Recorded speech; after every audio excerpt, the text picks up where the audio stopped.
সিজদায় যাওয়ার সময় আগে হাত নাকি আগে হাঁটু রাখতে হবে, কোনটা সুন্নাহ? দয়া করে যদি হাদিস নাম্বার সহ বলে দিতেন। আসসালামু আলাইকুম ওয়া রাহমাতুল্লাহি ওয়া বারাকাতুহু। আলহামদুলিল্লাহি ওয়াহদা ওয়াসসালাতু ওয়াসসালামু আলা মান লা নাবিয়্যা বাদা। সারেন্ডার্ড অফিসিয়াল প্রশ্ন উত্তর গ্রুপ অনের সম্মানিত সদস্য জাহিদ তিনি প্রশ্ন পাঠিয়েছেন।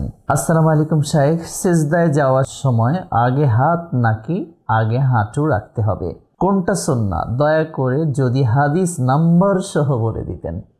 উল্লেখ্য, প্রিয় দেশ ও প্রবাসের মুসলিম ভাই ও বোনেরা, আমরা আপনাদের যে প্রশ্ন উত্তরগুলো দিয়ে থাকি প্রত্যেকটা আমি আমার ব্যক্তিগত কোনো অভিমত পোষণ করি না। আমি প্রত্যেকটা হাদিস বলে থাকি এবং অথবা কোরআনে আয়াত, এবং আপনাদের খুঁজে পাওয়ার সুবিধার্থে আমি হাদিসের নাম্বার, পৃষ্ঠা নাম্বারগুলো বলে থাকি এবং বলবো ইনশাআল্লাহ, আপনারা আশা রাখতে পারেন। তো জাহিদের প্রশ্নের উত্তরে আমরা বলবো, আমার নবী সাল্লাল্লাহু আলাইহি ওয়াসাল্লাম যখন সাজদায় যেতেন তখন তিনি আগে হাঁটু না রেখে আগে হাত রাখতেন, তারপর তিনি হাঁটু রাখতেন।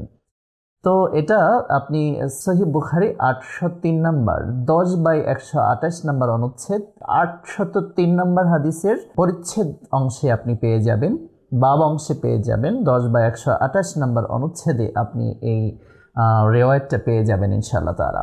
এবং সহিহ ইবনে খুজাইমার 1/76/1 অনুচ্ছেদে 244 নম্বর পৃষ্ঠার 5ম নম্বর লাইন থেকে আপনি এই হাদিসটা পেয়ে যাবেন যে আমার নবী সাল্লাল্লাহু আলাইহি ওয়াসাল্লাম যখন সাজদায় যেতেন তখন আগে দুহাত মাটিতে রাখতেন, তারপর হাঁটু রাখতেন। তার মানে সাজদায় যাওয়ার সময় তিনি হাঁটু ফেলার আগে হাত ফেলতেন।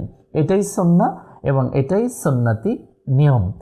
আল্লাহ তাআলা আমাদের সুন্নাহ মেনে রুকু, সাজদা এবং সালাতের যাবতীয় হুকুম আহকাম পালন করার তৌফিক দান করুন।